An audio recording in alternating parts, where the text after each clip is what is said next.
Hey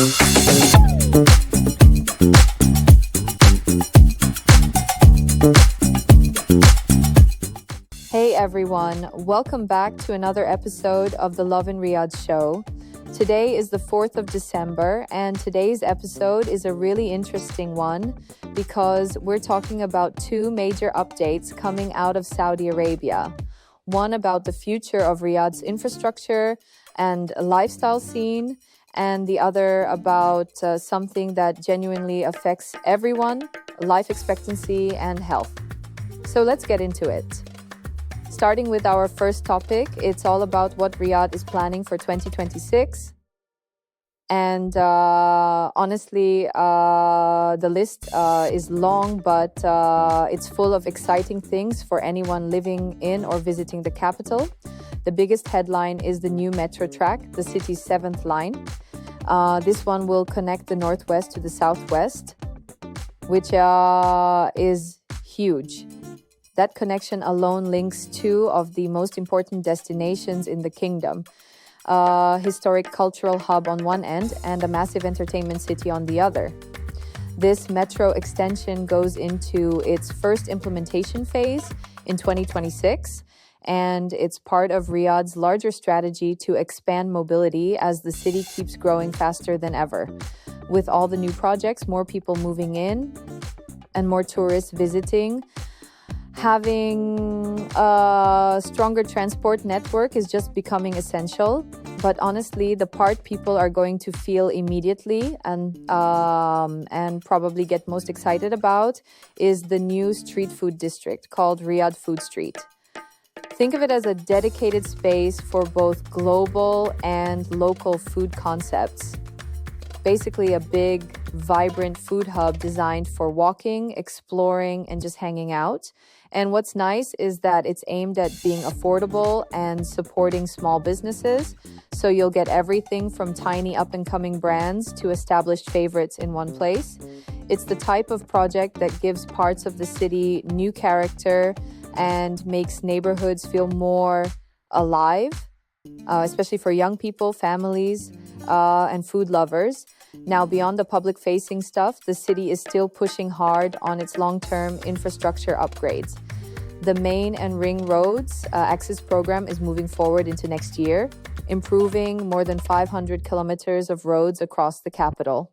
Big routes like the Second Southern Ring Road, Al Thumama Road, and Taif Road in Laban are all being expanded or upgraded. The idea is simple.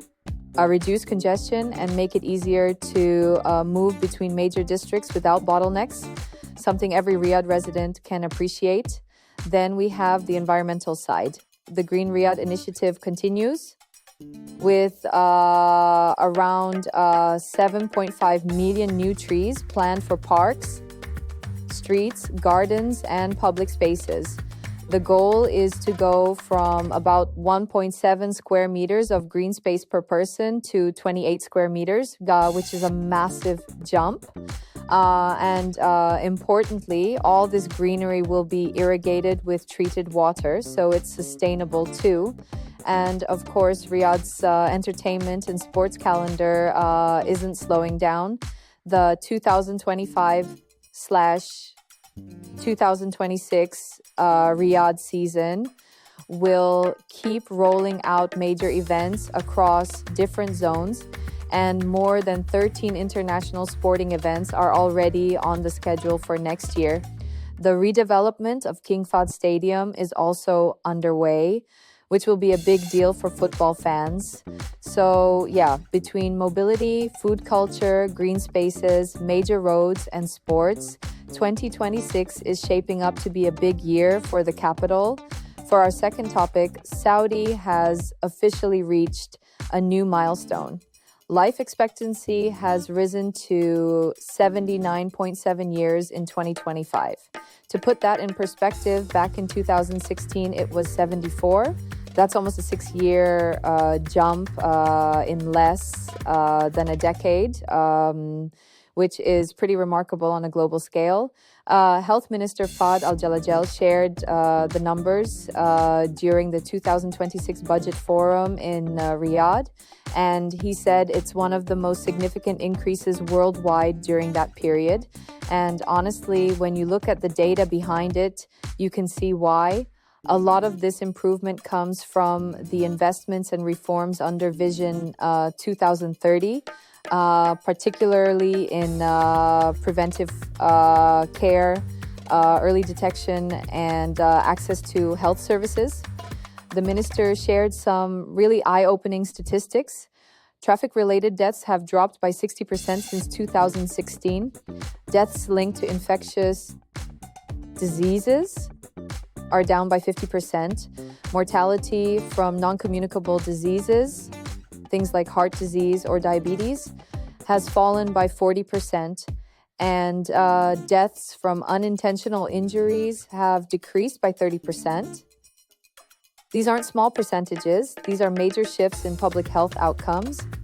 And he pointed out that it comes from early screening programs, expanded preventive services, and better nationwide coverage.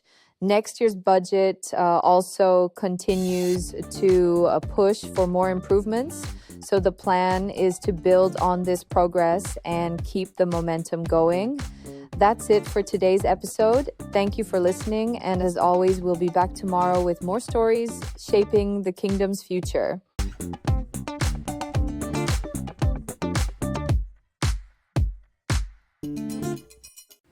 Thank you for tuning into the Love in Riyadh podcast as part of the Augustus Media Podcast Network. Please hit that subscribe button wherever you get your podcast from.